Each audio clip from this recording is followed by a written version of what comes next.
We should start recording. We should start videoing ourselves. We should. I just feel like every time we've done it, I feel like Amy Poehler's podcast just looks better than ours. I wonder why. Yeah. Let's just multi-million-dollar budget. The production budgets. Just won a Grammy or whatever she did. What did she do? No. What did she win? I think Emmy. Emmy. I don't know. An Emmy? I don't know. She just won an Emmy. Yeah. Well, this is our first podcast in 2026, and I feel like we got some doozies. We're doozies. I don't think anyone talks like that about let's start podcasts. This whole thing about again. Infertility podcasts. No one's like, wow, that one was a doozy. Is a doozy even a good thing? I don't even think it's a good thing. We need to start this whole beginning again. Jesse, how are you doing? How's it going? Do you ever sometimes take some time off of podcasting and then you get back into it and you're like, how do I do this again? I just talk normally, right? That's what I'm trying to work through that right now. And my phone's Is it bad if your phone's ringing? Go deal with your phone. Yes, you don't seem prepared for this. No, I am really excited about being back on the podcast and starting these conversations for 2026. I feel like we have so many things to say, even though do you feel like we've said a lot about infertility? Yes, I feel like we have said a lot. I feel like we've put our stone on the stone table, or what do they say? Stone table? Like we've put our stone on the stone like table. we've put our view out there. That was a better way to put it. And said a lot about it. I don't think I've ever heard anyone say they've put their stone on the stone table. I think that was Moana and Narnia combined. Yeah. It was Stone Table with Moana, where she puts her stone on the family stones. Yes. That's what it was. Got crossed. So yes, to answer your question, yes. Yes. It's funny because you would think that like an infertility podcast would be like something that's like, oh, simple, just about one subject. Nope. It's one of the things in life that is the most existential things that can happen to you. So there's a lot to say. There's always stones to be unturned. There we go. It's all about stones today. All about stones. I'm feeling the stones, not the Rolling Stones. I think this podcast, in a way, is evolving sort of the way even infertility evolves. So you have like these massive topics where you're like, oh my gosh, infertility and fear. Like I'm just so afraid. But then you start unpacking it and you realize, oh, it's so much more deeper than that. It is that, and it's more than that. It's fear, anxiety, stress, wanting to get it done. It's confusing, but it's also more than that. It's so much more than that. It's developmental, and it's like, what do I do with my life? What if I get pregnant? Will all these feelings go away? It's just interesting as we keep making episodes. I feel like we keep realizing that there's more to talk about. There's so much to talk about, and there's so much of a subject that you could talk about. So let's just take sex. You could have a podcast on, not to just start us off, Happy New Year. Let's just take that for example. There's so many things that you could talk about with just that subject, or right. Money. There could be a whole episode on just insurance nightmares with infertility. There could be, how unfair it is, how it's just like there's so many topics, and then there's so many topics within the topic. Yeah. Would you say stones? There's so many stones in the. Yeah, there's so when you uncover the stone, there's more stones. When you uncover the stone, there's more stones. How do you when you lift the stone, there's more stones. There's more stones. Or your relationship. There is so many areas. I mean, how many episodes have we done on infertility and God, faith, prayer, crisis of faith? Yeah. Faith communities, the church. That was one of my favorite episodes, infertility in the church. And it's like, there's just so much there. There's so much there. There's so much to say. And I'm up for the task. Do you feel like you're up for the task? I'm up for the task. You have more stones. I have more stones. I have more to say about the stones. I want to take up the stone, look at it, and talk about it in a new way that we haven't talked about before. So I'm up for it. So let's go. Today's episode is answering a question. We asked everyone online this question, and the question is, why is infertility so hard? At some level, it's like simple, obviously, because it's infertility and it's so hard to go through it. But we wanted to dig into it. Like, why is infertility so hard? That's what we're going to answer today. I have a bunch of thoughts. you have all of the answers from the internet I do. and what people said. Yes. Is there some themes that pop up? Yes. Do they have Interesting. to do with stones? Interesting. I say this. Sadly, they don't have anything to do with stones, sadly. But I say this a lot in our groups, in our groups. And I say a lot that we will not be uniformed in our experience, but united in our grief. So there's definitely a theme of just Right. like, there's different ones that like, we basically asked Instagram, like, why does it feel so hard for you, like personally? And so there's definitely like probably like 10 options, or 10, not 10 options, but like 10 things though that are universal for people. One of the biggest ones is and this is actually one thing that I would say is it's incredibly unfair. Yeah. It feels incredibly unfair. And it feels like you have nowhere to put that unfairness. Because infertility is not a person. You can't just be like, F you, get out of my life. Yeah. This is so unfair. Leave me. You're so unfair. Leave me. It's like, it's not a person. It's like, so there's almost like nowhere to go with that unfairness. Kind of like it's like an injustice that you can't fight back Yes. Yeah. It feels like that. It feels like an injustice to you that you can't, like if a person was injustice to you, even if they didn't understand, you could feel like you stood up for yourself. If you against. You could fight back. you could fight back. Even if they didn't understand, even if they didn't give you what you wanted, you feel like you could fight back. And with infertility, it's like, where do I put this unfairness feeling? And then the unfairness makes you feel like you are jealous of people, which that can be an ugly feeling. It can make you feel like you're a bad friend because you're jealous of the person. And it's just, but they have something, especially if they've like tried like one time. Lord, that's just so annoying. You know, it's just so hard. So I feel like it's unfair and it's nowhere for that unfairness to go. It almost just sits on you. So that is a big one. Another one is the feeling of alone, feeling like no one understands. But you know what a very, very common answer was you never know what's going to end. That is what a lot of people said. They don't know when it's going to end. And there's no end in sight. Yeah. Which again, that's like the unfairness of like, where do you put that? Yep. How do you cope? How do you move on with your day? It's when like you don't know what this is going to end. You start doing push-ups and no one tells you how many you're going to do. Or like you're doing like, you ever done like an ab plank? Yeah. But you don't know when it's going to go. Yes. It's like, well, I immediately am. Well, I could do it if I knew it was going to go for a certain amount of time, but not knowing just makes it like adds to how hard it is. Yeah. I think of it as I don't know like, why I went to ab plank. Ab plank. I'm sorry. Ab plank. Would love to see you do There's a lot of plank. better examples. That's what. Well, what came to my mind was the thought of running a marathon to me feels absolutely impossible. Like, just not going to happen in this lifetime. We were at Disneyland yesterday and you were like, would you ever run the Disney marathon? And I was like, no, even though I really want to, because I want the gold medal thing at the end with like Donald's face on it. But like, I could never do it. But even a marathon, something for me that seems like impossible, has a finish. An Ironman, they say, is the hardest thing to ever do, to ever push your body, whatever. It has a finish. So imagine the feelings that come with pushing through an Ironman, your blood, sweat, tears, emotion, your relationships, all of it, this existential thing that's pushing you past all your capacity, and you don't know when it's going to end. That is really hard. Even a freaking Ironman ends. Or I have this picture of like you turn the corner for the end of your Ironman and there's nothing there. Right. Like you go, wait, what?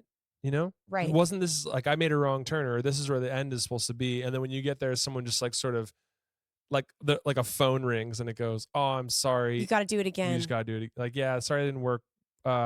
Next month, though, there's another one in Melbourne, Australia. Right. And you're like, what? Right. I can do this again?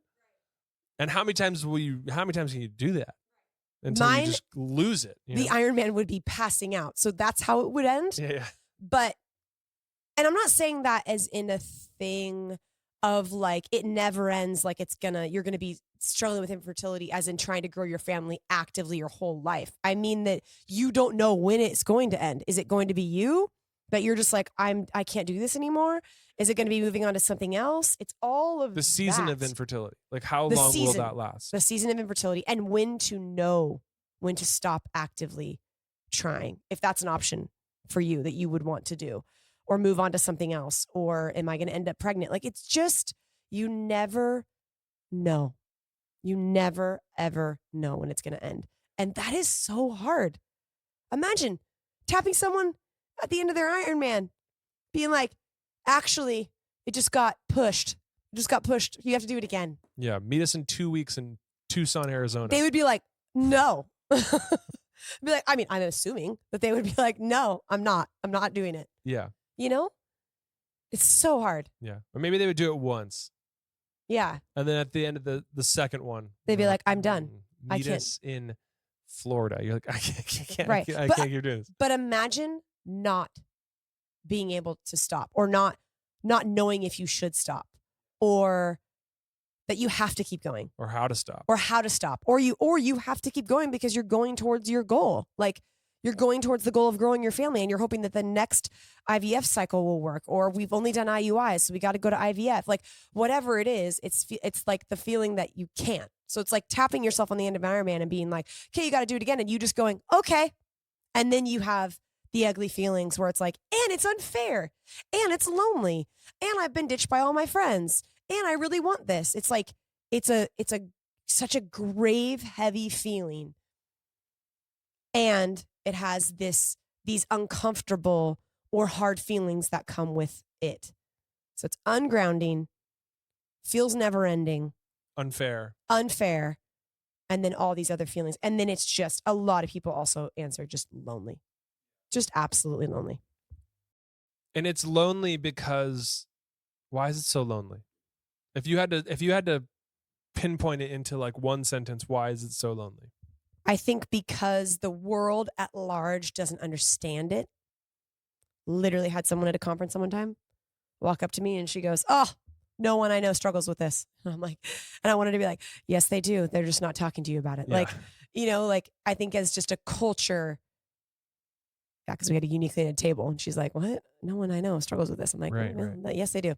I think as a culture of just the world, we don't know how to talk about it, how to help people that are doing it. I think growing up, especially as women, not always, but a lot of the time, that's what you're supposed to do. Yeah. In a faith community or even school. I think so too. That's even like in any kind of community. In any kind of community. It's like, that's what you're supposed to do. And we've attached that now happiness is that's what you're supposed to do. I also just think that some of us just have a deep desire to just want to be a parent, you know? I think specifically though, why is it lonely? Why is it isolating? I feel like we don't fit in anymore. Yeah. We don't It's even, probably a we don't simpler even, way to say that. we don't even fit into our own view of what our life is supposed to look like anymore. Yeah. You know? Yeah. Like we immediately popped out of, it doesn't, like we don't fit anymore, you know? Maybe we've always sort of fit in with our friend group, fit in with our family, even fit in with our view of who will be in the future. And now that there's this developmental disaster of infertility and you don't fit anymore. It's like, I don't even fit this life I thought I was going to have. My friends keep moving on. My family just keeps asking me when I'm going to get pregnant. And I feel like nobody gets me. Nobody gets it. Nobody sees me. And it's just so easy to get isolated, you know, in that season. Yeah, you're right. That's probably a better way to say it. I was going to try to add something profound, and I was like, yep, nope. You just don't feel like you fit in anymore. When you were, you know, in a third grader and you were on, you know, My Little Pony soccer team, you fit in. When you're at school, I mean, sometimes, not everyone, not every time, not everyone. Not everyone fits into the My Little Ponies. Yes, not everyone fits into My Little Ponies. But as in, like, maybe you didn't feel connected as a child. That totally can happen too. But like, I just feel like there's things as we grow up of like, sometimes like sororities, same high school, same teams, all that kind of stuff. And motherhood is one that feels like that, where it's like, okay, now I'm in that. And when you don't fit the mold Or of I'm that, going to be in that. I'm going to be in that. Yeah. But, and then you don't, or you're struggling, that is really, really, really hard. Yeah, it's a total crisis. It's total crisis. It's total crisis. And it's just lonely. And it's just complicated to share how you feel. I think that's a big one too. It's just like, I want to tell them, but I don't know how. I want to tell them, but I'll immediately start crying. I want to tell them, but I don't even know what I feel. Or you're just freaking exhausted from dealing with infertility that you don't feel like you can talk to them. And then you talk to them, and if they miss you, it's just like, oh, well, right back up. You know, and what they probably want to be seen in is their motherhood. And that is extremely difficult for someone who's trying to be a mother. It's really hard to do. It's not impossible, but it's really, really, really hard to do, especially depending on the space that you're at in your journey or how you're feeling. That's just really, really, really hard. So would you say from the internet, from Instagram, from like our followers? Well, I just found one more. It would be, the big three would be unfair. It doesn't feel like it has a finish line. Yeah. And it's isolating. Yes. And then I would add one more that I just read is, and you can do it all perfect and it doesn't work. Someone also typed, typically hard work pays off. Yeah. So it's counterintuitive to the way life is, like air quotes, you can't see this, but supposed to work. Yeah. You know, it's like for all my type A people and maybe even type B or people just too. like, it's supposed to be like, if you try hard and commit yourself to the task, you'll win. You know? Yep. Hard work should pay off. I love that somebody wrote that, because hard work should pay off. Right. And when it's like doesn't, the opposite of what your high school softball coach told you. Yes. On My Little Ponies. Right. Right. Whatever your high school track team, like you learned there, doesn't apply here. Yes. You know? Yes. You hit the gym, you try really hard, then you'll see the results. Right. You know? But for anything, you work really hard in a job, you hopefully would get a raise. You work really hard in a job, you get more, like you get higher up. Like, it's like you work really hard and you work on that essay and you get into a really good college. It's just like, do you think that fits into the category of unfair? Yes, probably. But it's a different kind of unfair. It's just a different kind of unfair. And it's just, it is something that I hear so often in our groups. So often is just, I'm putting in all this effort and not getting the outcome. And I do this in my life. This is what I do to achieve things and get stuff happening. Yeah. Is I do this. So now it's not working and now I'm so lost. I'm so lost. Okay, but it probably is under the category of unfair. But it's a special sort of thing, because there's two types of unfair. There's, I didn't get chosen to go on the ski trip when everyone else did. Like, I didn't get the text that everyone else did, and now everyone's gone, and it's like, oh, I feel left, and I that feels so unfair. Like, why didn't I get? What the heck? Right. What did I do wrong? You know. But then also, I think it doesn't match this like conventional wisdom that you think is out there in life of like, I worked really hard and I put my best foot forward and I committed myself and I really did this really well and I got the results, and then that doesn't happen. So you're like, what? It feels like all of a sudden life is broken. You know? Yes. Like life and the way you get things done is broken. So it's unfair.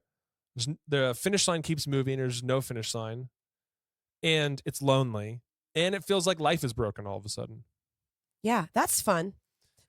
So I can see why that would be hard. Of fun. I can see why that would be hard. Like, I don't know if a lot of people that aren't struggling with infertility that listen to this podcast, I would bet that's not our massive there's a few listener. Though. There's a few. There is a few. Just imagine that being you right now. Like, just like I'm not even trying to be funny. Like, just imagine all four things that we just said, that being you. And it's taking up like 90% of your life. And it's taking up 90% of your life. I'm saying it with a smile on my face, which I shouldn't. But it's like, just imagine that is what you were feeling. What's that one movie? Gosh, there's a movie where someone says like, you can't be feeling all that. One would explode. I think it's Harry Potter. I think it's Ron. I think if one felt all that, they would explode or something. It's something like that. It's like, right. Thanks, Ron. Like, exactly. It's like, I just viewed that so differently as you said that, of like, and can you imagine that being you? It's like, yes, this is what infertility does to Yeah. people. This is how it feels. This is why it's so hard. This is why it's so. I'm getting all preachy. No, it's true. No, it's 100%. Oh, don't true. let me get on my stone table. Don't let me get on my stone. It's totally true. I think that's at its core why it is so hard. Is it's all those things at the same time. Yeah. Let's transition. Why is it so hard for you? Why, like, what was, if you had to sort of put at the top for you, why was it so hard for you? Because I also think it's probably pretty unique per person. Yeah. you Yeah. know? Yeah. Like each person has their own unique list of why it's so hard. I could probably say that all of us would probably say the same 20 things, yeah. but it's all different for each person of what is the hardest about it. Yes. I think unfair. Are you wanting me to come up with a different one? No. I think unfair. I think that I was so excited to make a baby that was out of me and you. Yeah. I thought we'd be really good at it. I thought we'd be really good parents. So I think it boils down to a version of unfair of just like, ugh. Like, The kind of like how did that life happen? is broken kind of yes, thing. yes. Like, how did that happen? No. That wasn't an option in my pull down bar. Yeah. Like, that wasn't an option to not have that. Like, so I think that really got me. It just really got me. It can just be like, oh, like, I think we're pretty like great people and we have like decent personalities. And like, I just wanted to like see that in a minier version of us. Yeah. And so that feeling of unfair that we couldn't get that just feels like, oh, that is so hard for me. It's so hard for me to not think that that would be something that would be wanted. Oof, that's probably really deep. Like that wouldn't be a really great person to have in the world. No, I sound like we're like, oh my God, we're like so amazing. That's not what I mean. Wouldn't our offspring be the greatest? Do the future president of the United States, like, hello. No, I don't mean it like that. What do you mean, like, what it wouldn't be wanted? Like, not wanted of like, yeah, that wouldn't be something that we'd be able to create. yeah. Like a person that would be like just really great, I thought. I sound like this sounds like the most selfish way to answer this question. Like, but I'm not trying to. I just am like that would be something so I just feel like that. What could be bad about that? What could be wrong I think about you're wrestling through the unfairness of it. It's unfair. It's unfair that I sometimes look at me and you and I'm like, oh, like, how could that be an option that we wouldn't have offspring? Like, Yeah. I just feel like we would have loved them so well. We would have, like, not perfect by any means. But just like, I don't know. Like, I was just really excited to see and have that be a part of us and our family. Right. And so that we didn't get that, it's almost like, God, that's hard for me to wrap my mind around. That's really hard for me to wrap my mind around. That would be like, maybe I'm making it more of like a higher power thing, but like I think it's like the world is broken. Yeah. That's what it sounds like for me, for you. Yeah. When I'm listening to you, I think you're looking at the world and going, what? That can't be. Or like, what happened? It broke because that should have happened. Yeah. Yeah. How could that be something that wouldn't happen? Yeah. I think a level of frustration, confusion, sadness about why is the world broken all of a sudden is what did it feel like for you? I feel like I kind of know, but in hindsight, like looking back, do you think that made you sad? Do you think it made you angry, indifferent? Were you like, I'm going to go to the bathroom, actually. Sorry. You're going to go to the bathroom? I'm going to have to pee all of a sudden. Sorry. Pause. I'm wondering, did it make you feel indifferent? Were you angry? Not Were you indifferent. Like, I'm going to change the world and make it be what I want it to be. What, like, how did it feel for you? Deeply, deeply, deeply sad. Deeply, deeply, deeply confused. Why could that not be? And maybe I'm trying not to make it go like faith, but it's like maybe even like a part of me is like, God, what? Like, what? Why would that be something that is in the plan? No. Like, like, so deeply sad and deeply confused at just almost looking at the world. Like, what in the world would that be something that would happen? Like, And I think when this can make me emotional, and I think that for the amazing people that we've met in the infertility world, of just like, there's such great people.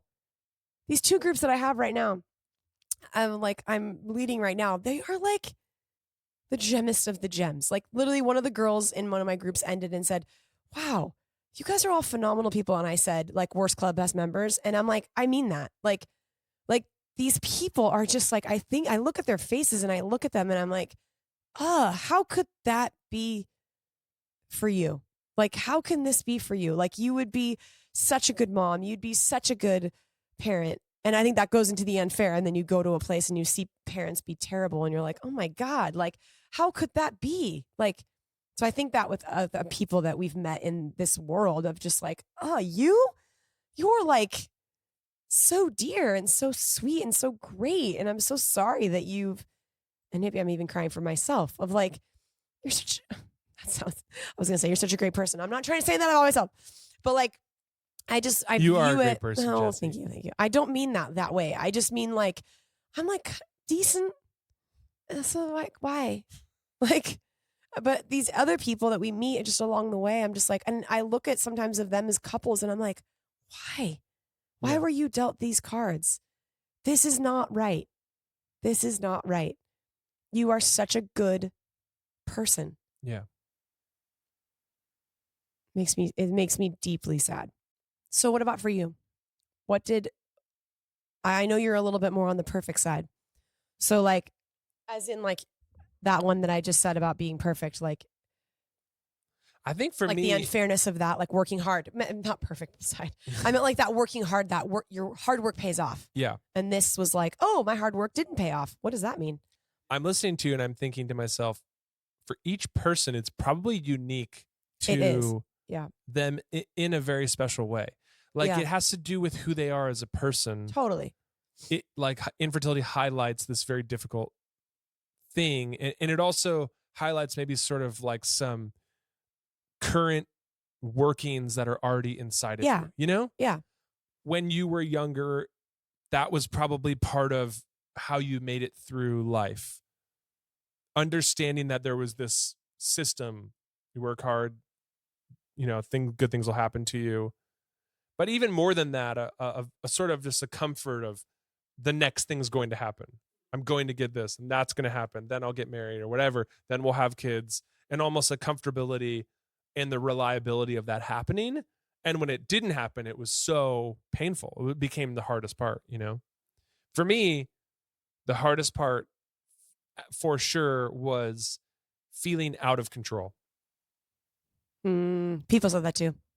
I journal, and if I read my journal during that time, it's over and over and over again. Every page, I just feel so out of control. Just feel out of control, which I then think speaks to me in the way I view the world is Controlling. I want to be in control. Yeah. Right.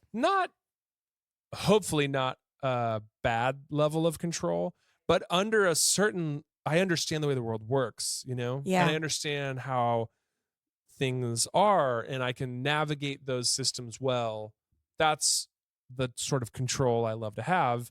And then this feels so out of control. I don't know when it will end. I guess it's probably in that category of where's the finish line. Right. But more than that, you just don't have any control over anything. How much it's going to cost, what it's going to be, how it's going to be, when it's going to be. It just felt so out of control, and I really didn't like that. So hard for me. It was almost like if you could give me a printout of exactly what's going to happen, and then I could sort of start to deal with Even that. if it was bad. Even if it was really bad. Right. Yeah. But I could start to deal with it. You're almost given one thing at a time, kinda. Right. And you don't even know what's next. That was by far the hardest part for me. How out of control it felt. It kind of felt like I was in a car with no steering wheel, Yeah. Yeah. And just sort of maybe like off-roading, And maybe that was kind of what I was saying. Like, it's just like and someone else has their foot on the gas, and you're kind of like, I don't even know where this car is going. Right. And you kind of wanted to get off, but you didn't want to get off at the same time. So you just felt trapped and out of control. It just was so hard. And to think about that in any other area of your life. If you felt trapped and out of control, you would figure out a way to get out. You would just get off of that. Or you just get off of it. You'd get be like, off of that train. Yeah. yeah. If you were on a roller coaster and was like, I don't want to do that again or ever again, I felt trapped and out of control, you would just leave and never go on it again. You know, and it's like, oh no, do you want the baby? It's like, oh, okay. Yeah. I'll ride it again. As you're getting off, someone goes, oh, I guess I thought you wanted a baby. And you're like, well, exactly. I do. And they're like, why are you getting off? And you're like, worst roller coaster ever. X. So then you get back on and it's immediately horrible again. You know, it's immediately out of control again. I view it as X from Six Flags. I don't even know if that roller coaster exists anymore. I've never felt more out of control. I said X. I've never felt more out of control. I've never wanted to not go on. If you want to know what infertility feels like, ride that thing. That's exactly what it feels like. X is much more fun than infertility. Terrible. But it's like, imagine being like, oh, I never want to do that again. Yeah. And you have to do it again. It would be like riding X, the roller coaster X. That's the one that like spins you while you're actually on the roller coaster. And when you're falling down, you're falling face forward. And right when you quote unquote hit the ground, they flip you upside down like you fell on the ground. It's terrible. It's literally terrible. So it would be like riding that but you don't have any harness on. And you're sort of just like holding yourself in. And right at the time that you get to the end of the roller coaster, you're like, I don't think I could ever do that again because I almost let go and it was miserable and I was terrified the whole time. And then you get off and they go, oh, well, I thought you wanted a baby. You wanted a baby. Like, yeah, I guess. All right. Yeah, it's very, very hard, very miserable. How did you respond to that? Chronic, ongoing anxiety. That hasn't left? Well, I developed quite an anxiety disorder. Right. No, I don't know if I developed an anxiety disorder. I just think it was, Doug, it's okay. I was very anxious the whole time, and it made me want to stop. I did not like it. I was never comfortable. You were pretty in that firm. position. You were pretty firm. And now looking back, I feel like it's like you were pretty firm in never wanting to do IVF again. You were like, I'm not doing it. So best of luck to you. I'm like, wait, what? Sort of like indignant. Like I will not do that again. Yeah. Mm-hmm. You just wrote X. With no restraints. So you're like, I don't want to go on that again. Good God. Yeah. You know, and the effort didn't match the outcome. So the effort that you gave, we did it perfectly or whatever you say. It didn't yield anything. So if in your mind, you're like, why would we do that again? You know? Well, I'm just like looking around and I'm looking at you thinking you're like the world's broken. Right. And the way you're experiencing that how could this be? How could this be? Deep sadness. Yeah. I'm over here feeling completely out of control, watching you be incredibly sad. And it was so hard. I just wanted to not do that anymore.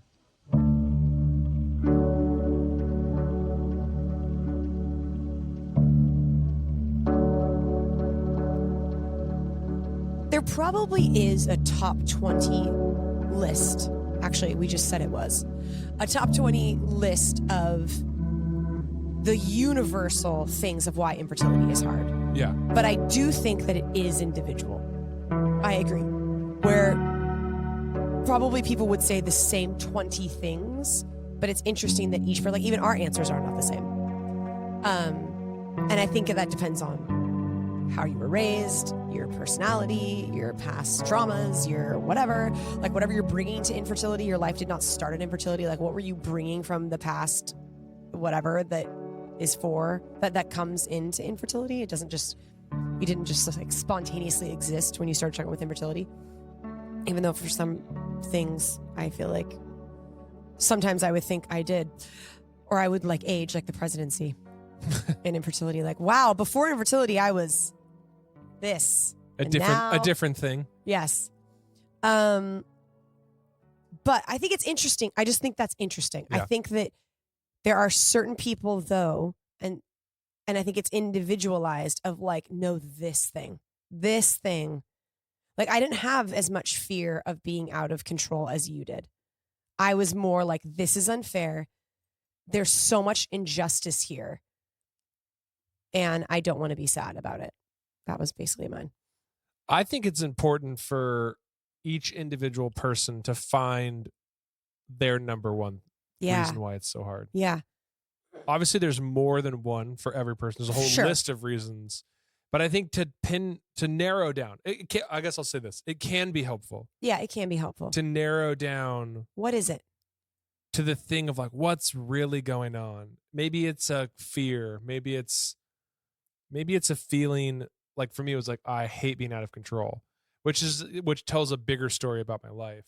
And I didn't like not being in control either. Yeah, It just of course. wasn't at my steering wheel. It wasn't like the driving thing that made me so annoyed and angry at infertility was being out of control. I didn't like it, but it wasn't in the driver's seat for me. I think when you can get down to what the number one thing, like, why is this so painful? Why is this so hard? It reveals, I would say it reveals something about not just infertility, but about you in general. Yeah. And I think that it's a good starting point for how to cope with infertility, how to make it through infertility, how to build resilience during infertility, starting with this core thing of really what's going on. Because there's a bunch, and it's easy sort of to glaze over all of it and just go, oh, this is so hard. I hate everything about it. Right. But to find the thing, for each person, if you're in a relationship and you're both going through it. Yeah. What is your biggest, for your partner? Like, what is it for them that makes it that's so making hard? it so hard? Yeah. Yeah. And then kind of, that's an interesting conversation, I think. Yeah. I think it's just an interesting conversation. Yeah. It's not like so then the healing begins. It's just a little, I mean, that can be very helpful. But it's just like, that's interesting. And I think that's just an interesting thing to think about as a human, and to think about, especially in a partnership, to be like, oh, this is your actual, why it's so hard for you. It's probably if you were in a relationship and both people are thinking this is so hard, but then you really spent time getting into it with your partner, and then one day he just goes, it's so hard for me because I can't give you what you want, and I'm disappointing everyone. Yes. Oh, that's interesting. Yeah. Because then the other person might say, that's not it for me. For me, it's like my dream is dead and I feel like there's no finish line. I just finding the thing that's unique to you or unique to the person that you love and you're doing this with it's a good starting point for growth, connection, probably connection. I was a connection. It's a good starting point for connection. Yeah. Cause then also maybe I feel like if I was a person, and this is just a guess, it's probably not everybody that feels this way, but if I was a person it was never ending, I think I would fear that you wouldn't be with me in the never end. Like, are you going to stay with me? Am I still going to be someone who's lovable? Not even in a partnership, just me as a human being. Yeah. And a little bit like, are you in it with me in the long haul? And it's like almost asking those questions can brew connection, hopefully can brew. Maybe the person would be like, absolutely. Yes, we're in it together. Like, I don't know. And maybe soothe a little bit of that hard thing, Yeah. Like, I think for me, I'd be like, if I have to grieve this and I go really big and deep into the grief, are you going to be with me in it? That's what I think I would say to you. Yeah. I don't want to over psychologicalize it. Right. We're just coming back to 2026. I don't think that's the word, psychologicalize. I don't want to make it more complicated than it is. We're just coming back to 2026. We're just getting back. We're getting warmed back up. Yeah. I'm stretching. You can't see this, but I'm stretching. But I just think that infertility is unique for everyone. And everyone has a unique way that it just drives them insane. Yeah. And the more you can get down into that unique thing for each person, the higher the likelihood you connect. Yeah. Is that simple enough to say? Yeah. The higher likelihood. Yeah. Because we're not saying that if you do that, then there's guaranteed connection. The connection possibility goes up. Yeah. But if I'm like coming at you and sort of like trying to meet you where you're at, but that's not really where you're at, I'm kind of just going past you. Right. But if I were to speak directly to the thing that's driving you the most insane, I think you would go, oh yeah, thank you. And maybe see someone, and see them in their fear or why it's so hard, or like if you were sitting with me going, I'm sorry, this is so sad, like this is so, and kind of trying to meet me, but you never saw that I felt so out of control, I would kind of feel missed a little bit. Yeah. Right. And if you didn't sit with me, or if you almost met me and I'm like, I know this feels so out of control, whatever, but I'm like, no, I'm just sad that we'll not have a kid that looks like us. Like, Yeah. I would feel missed. You know what's about crazy? this. You know what's so crazy right And now? I think you did that actually You know a what's couple so times. crazy is in this conversation right now, I literally was going to try to say the thing that you needed and I forgot. What? That's how hard it is. I was going to be like, yeah, you know, if I was coming to you and I'm like, oh, crap, what did she say that she needed? Welcome to Doug and Jesse Therapy Hour. But I think that's an important part. It's so easy to remember what drives you the most insane. It's so hard to imagine that it's something else for someone else. Right. You know? And I couldn't even, you just said it 8 minutes ago and I couldn't remember what you were my actual saying. fear was. Why it was so hard for me. But I remembered what it was for me. Yeah. Why it was so hard for me. Maybe I'm just a bad listener, but I think it just highlights that it's hard to go, right, it's something totally different for you. And I probably should try to speak to that. And just, I think this is very important for the infertility community too. This is a big asterisk. And if you share what's so hard, or fear, let's say hard and fear are like the same thing. Like this, why it's so hard for you. Because I think a lot of it has to do with fear. I know we've already done a podcast on infertility and fear, but this is, why is it so hard? It's like there's a fear there, I think, underneath everything. Yours is out of control. Mine is unjust. It doesn't mean it's going to come true. I thought if I told you, I'm actually afraid that we'll never have kids that look like us, somehow I was telling that to the earth.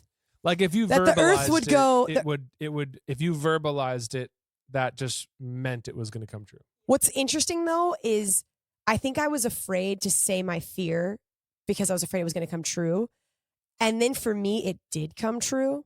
I wasn't able ever to have a biological child, but it wasn't because I said it. It wasn't because I'm saying it like almost your words laughing. Weren't the magical. The thing words that weren't made it the happen. thing that like I wish I would have faced a little bit of those and maybe talked a little bit more about those, because I think I felt that they had some sort of weight and control.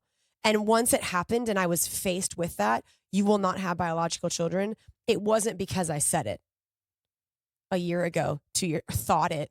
You've said that manifested before on it. the podcast. I think you had like this fear that your words were prophetic or something. Yes. Like Yes. They were sort of some type of like hocus pocus. Yes, like my and if uterus. you said it out loud, your uterus would be like, did you hear Yeah. what she just said? We're done. That was brilliant. Like, Did you just hear? I cannot believe she said it Yes. out loud. My We ovaries talking to each we're other. done. That biatch. How dare she not think better of us?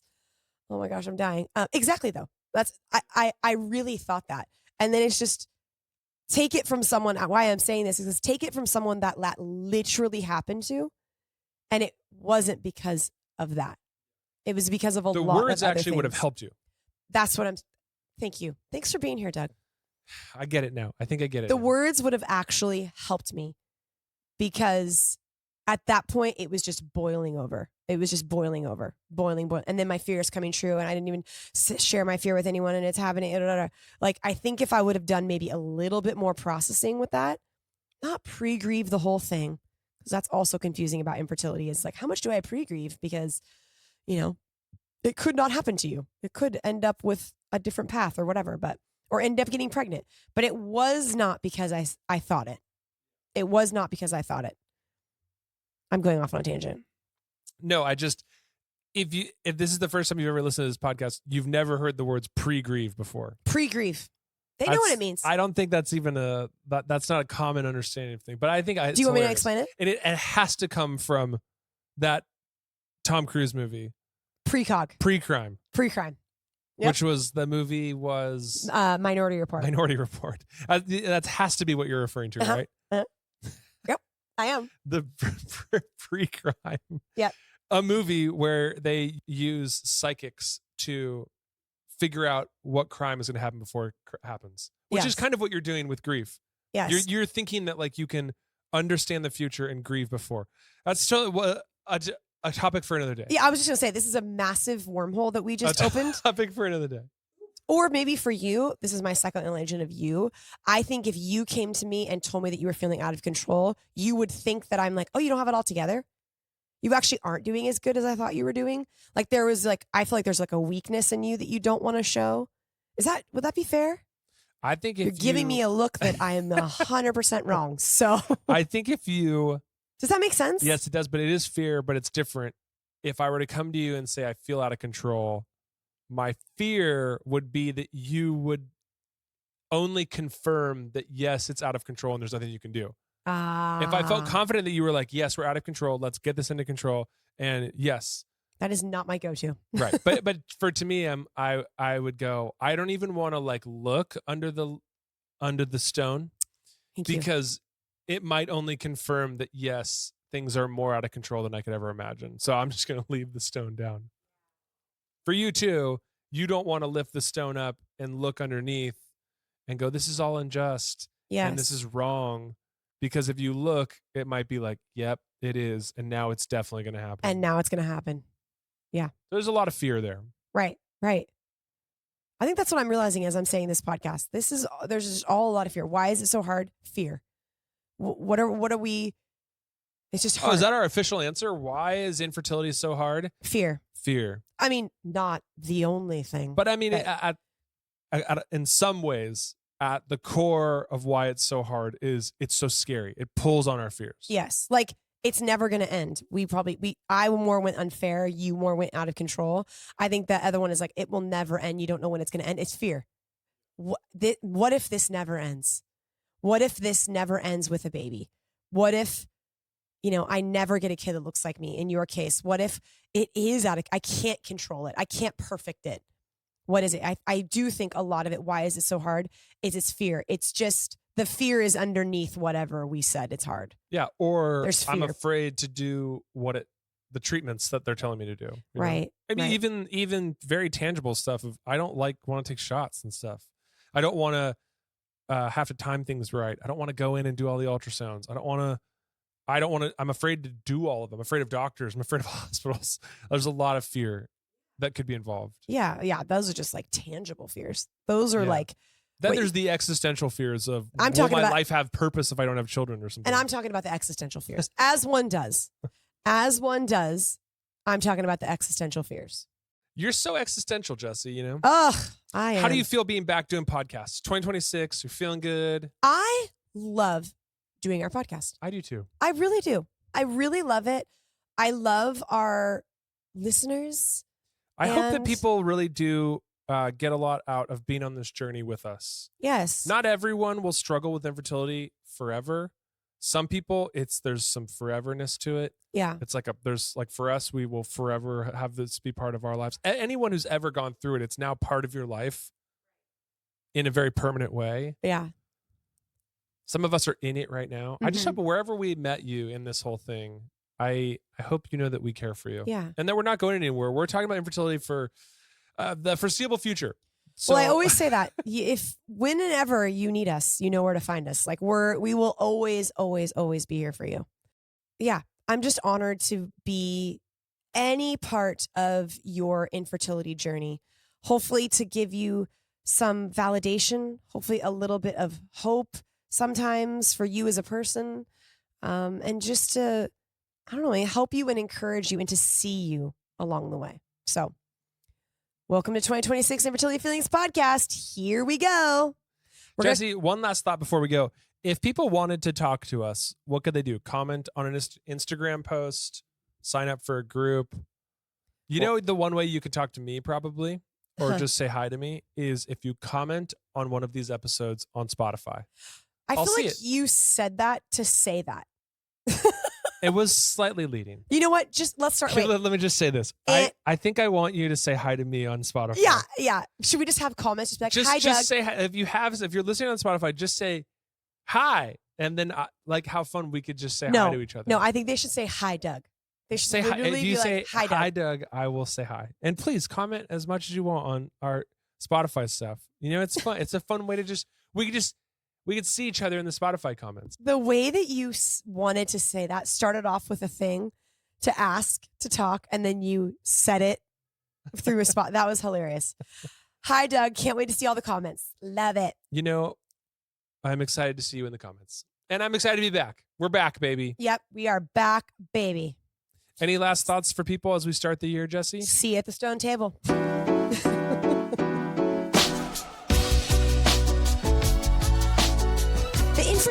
Feelings podcast is brought to you ad-free by Uniquely Knitted. Being ad-free is important to us because these conversations are made to help you process your feelings about infertility, not ads. How is this possible? The Uniquely Committed. Literally, the Uniquely Committed makes Uniquely Knitted happen. It's $5 a month and we'll send you a really rad, fun welcome pack to say thank you. You can sign up at uniquelyknitted.org or just click the link in the show notes.